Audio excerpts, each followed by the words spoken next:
વડોદરા શહેરના છાણી વિસ્તારમાં આવેલી પોદાર સ્કૂલના સંચાલકો એફઆરસીના નિયમથી વધુ ફી ઉઘરાવતા આજરોજ રોષે ભરાયેલા વાલીઓ શાળા ખાતે મોટી સંખ્યામાં એકઠા થયા હતા અને છેલ્લા 3 વર્ષથી જે વધારાની ફી વસૂલી છે તે પરત કરવાની ઉગ્ર માંગ કરી હતી.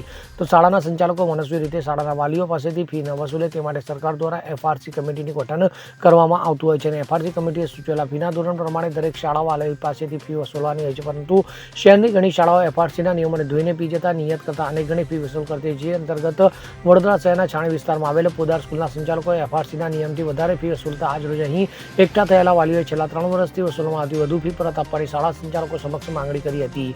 તો આ સમગ્ર મામલે ઇન્ચાર્જ વડોદરા જિલ્લા શિક્ષણ અધિકારી જણાવ્યું હતું કે જે પણ સ્કૂલો એફઆરસીના નિયમ કરતાં વધારે ફી વસૂલતી હશે તેની સામે તપાસ કરવામાં આવશે અને નિયમ પ્રમાણે પગલાં પણ લેવામાં આવશે.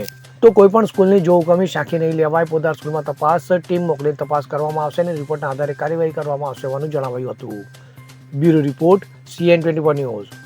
હવે જુઓ દેશ દુનિયાની તમામ ખબરો તમારી આંગળીના ટેરવે. ઉઠાવો મોબાઈલ અને Google Play Store પરથી ડાઉનલોડ કરો અમારી CN24 ન્યૂઝ મોબાઈલ એપ.